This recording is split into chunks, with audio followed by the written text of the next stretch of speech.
17वां स्वतंत्रता दिवस है। ये अवसर बड़ा महत्वपूर्ण है। ये स्वतंत्रता हम सबको बड़े संघर्ष के बाद प्राप्त हुई और इसका हमें महत्व समझना होगा। राष्ट्र के इस महान पर्व पर सब राष्ट्रवासियों को ये स्मरण करने की जरूरत है कि स्वतंत्रता आसानी से नहीं मिली। इस स्वतंत्रता की प्राप्ति के लिए हमारे वीर वीरांगनाओं ने प्राणों की आहुति दी। विदेशी शासन में बहुत ज्यादा अत्याचार हुए। इसमें वीरों ने भी अपना सहयोग किया और माता बहनों ने भी अपना सहयोग किया, बाल बच्चों ने भी अपना सहयोग किया। राष्ट्र के अंदर स्वतंत्रता की एक भावना का उत्सव हुआ। वरना ये दिन सिर्फ तिरंगा लहराने का नहीं है। हमें इस दिन पर उन वीरों को श्रद्धांजलि भी देनी है, उन महान आत्माओं को श्रद्धांजलि देनी है जिन्होंने राष्ट्र के स्वतंत्रता के लिए अपने प्राणों की आहुति दी। कोई भी देश महान कब होता है? कोई भी देश महान सिर्फ नारों से नहीं होता। महान सिर्फ बाहरी असंभव से नहीं होता है।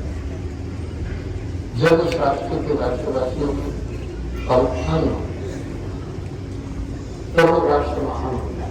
उत्थान में शिक्षा, उत्तम शिक्षा, स्वस्थ, उत्तम स्वस्थ, सामंजस्य, आपस में सामंजस्य उत्तम किस्म का है, सौहार्द की भावना हो और सभी राष्ट्रवासियों में राष्ट्रवाद की धारणा हो। राष्ट्र को अपना घर समझने की जरूरत है। संभवतः ये देश धार्मिक भिन्नताओं का देश है। विविध धर्म यहाँ पल्लित और फल्लित होते हैं। संभव कि हमारी उपासना पद्धतियाँ, हमारी ट्राइबल कस्टम्स भिन्न भिन्न हो सकते हैं, ये मैटर नहीं करते हैं। घर में भी होता है कि सभी की विचारधारा अलग अलग होती है, लेकिन एक धारणा तो हमारे अंदर व्यापक रूप से होती है। वो धारणा है ये हमारा घर है, और चाहे आपस में हमारे विचार भी नहीं मिलते हैं, लेकिन जब संकट आता है घर पर तो हम सब एकजुट हो जाते हैं। इस तरह से संभव है हमारी उपासना पद्धतियाँ भिन्न भिन्न हो, ये मैटर नहीं करता है। मैंने पिछली बार भी एक उदाहरण दिया। विशेष बात यह है, इस समय देशवासियों को एक बात की बहुत ज़रूरत है, उस पर चिंतन करना होगा निसंदेह, कि आपसी वैमनस्य ज़्यादा बढ़ रहा है, वो न हो। जहाँ सुमत तहाँ संपत्ति नाना, जहाँ कुमत तहाँ विपत निदाना। हम सब में एक धारणा हो, सामंजस्य हो। जब देश आज़ाद हुआ था किसी एक बिरादरी ने सहयोग नहीं दिया था। राष्ट्र में रहने वाले सभी धर्मों ने, सभी बिरादरियों ने, सभी जातियों ने मिलकर एक संगठन के तौर पर इस कार्य को मुकम्मल किया था। इस तरह देश के विकास के लिए हम सबका सहयोग भी वैसे ही वांछित है जैसे स्वतंत्रता के समय हम सब एकजुट होकर के उस संग्राम में कूद पड़े थे। इस तरह न तो कोई शासक राष्ट्र का विकास अपने बूते पर कर सकता है, न तो कोई वैज्ञानिक, न तो कोई बुद्धिजीवी। उन सबको हमारे सहयोग की ज़रूरत है। इसलिए राष्ट्र के उत्थान के लिए हर एक नागरिक की सहभागिता नितांत जरूरी है।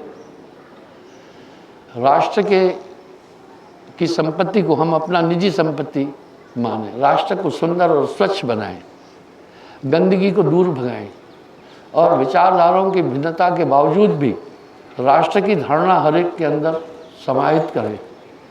बंधुओं, हम सबका कर्तव्य है कि देश के अंदर जो पिछड़ा तबका है, जो छोटा तबका है, उनको उठाएं, जो गरीब तबका है उनको उठाएं। हमें निष्कपट भाव से ये चिंतन करना होगा कि हमारी सहभागिता राष्ट्र के उत्थान के लिए कितनी है। हमें इसका मूल्यांकन करना होगा हर एक नागरिक को कि हम राष्ट्र के उत्थान में अपनी सहभागिता दे रहे हैं, अपना सहयोग दे रहे हैं या नहीं। आइए हम देखते हैं कि हर एक नागरिक को किस तरह से राष्ट्र के उत्थान के लिए सहयोग देना होगा। सबसे पहले, अगर घर में अशांति है तो कितने भी विद्वान लोग क्यों नहीं है घर में, तो वो घर अच्छा नहीं कहलाएगा। सबसे पहले कोई भूखा ना रह पाए, हमें ये ध्यान देना है। कोई अशिक्षित नहीं रह पाए, कोई अस्वस्थ नहीं रह पाए, कोई तनहा नहीं रह पाए, कोई विवश नहीं रह पाए। अगर ये धारणा हम सबके अंदर होगी तो हम देश मजबूत हो जाएगा, बहुत मजबूत हो जाएगा। इसमें हमें ईमानदारी करनी होगी, ईमानदारी पर चलना होगा।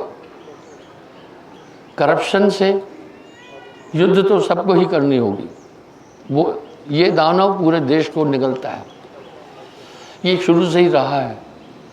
इसलिए एक स्वच्छ विचारधारा की ज़रूरत है राष्ट्र के अंदर, जिससे कि हम अपने राष्ट्र के उत्थान में अपनी भूमिका दे सकें।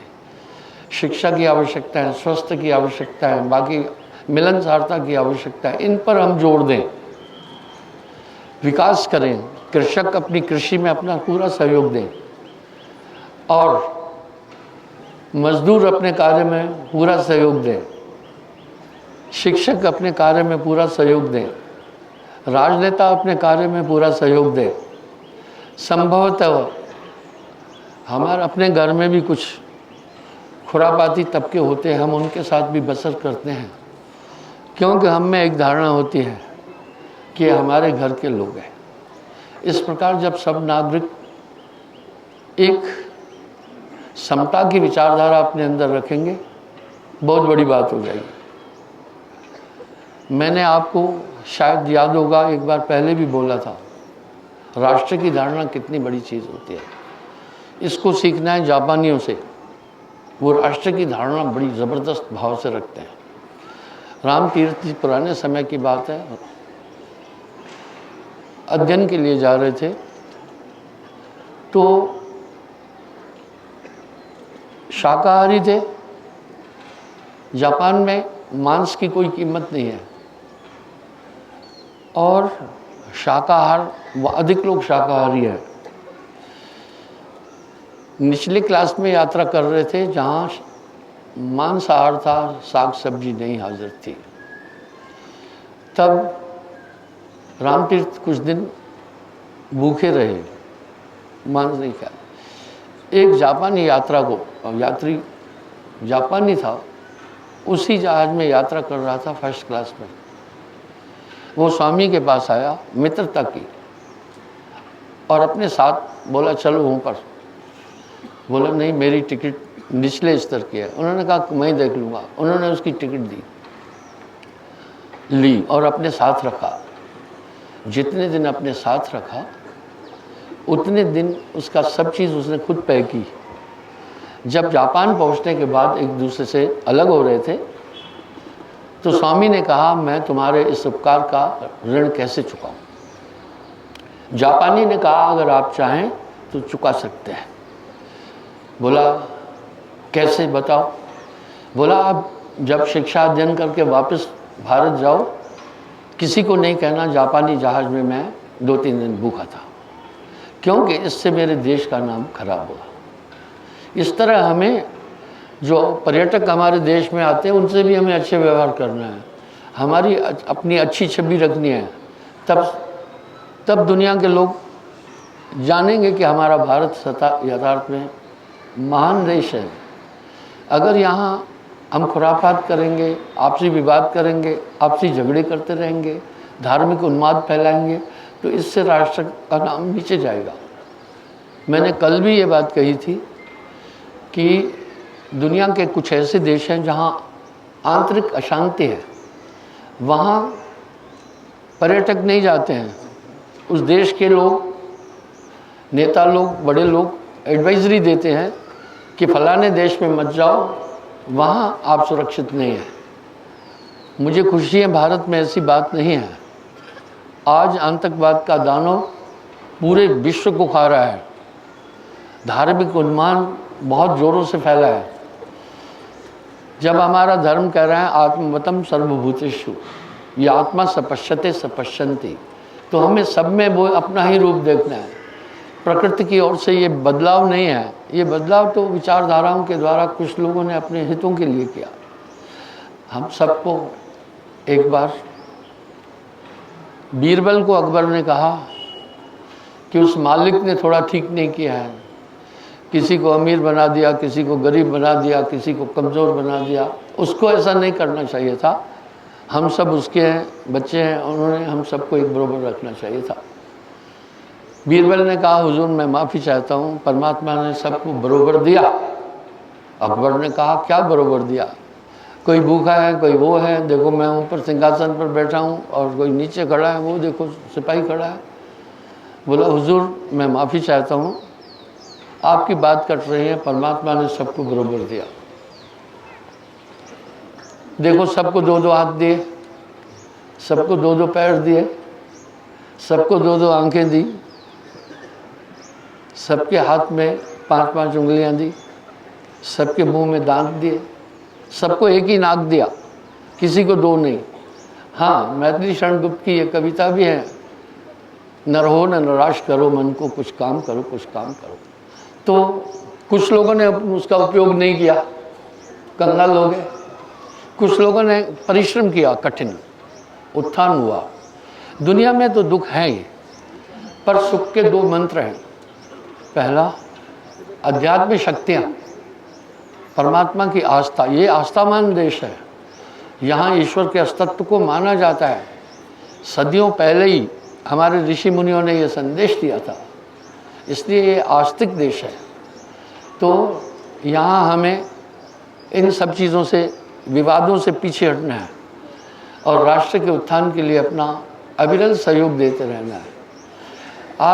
आप ये देखेंगे आप किसी की कितनी सहायता कर सकते हैं अपने सामर्थ्य से, तब आप अच्छे इंसान बने। जब आप अच्छे इंसान बनेंगे तो राष्ट्र महान होगा। जब राष्ट्र के नागरिक राष्ट्रीय धर्म को समझेंगे, नियम का पालन करेंगे, उद्दंडता उपद्रव नहीं करेंगे, देश का बड़ा उत्थान होगा।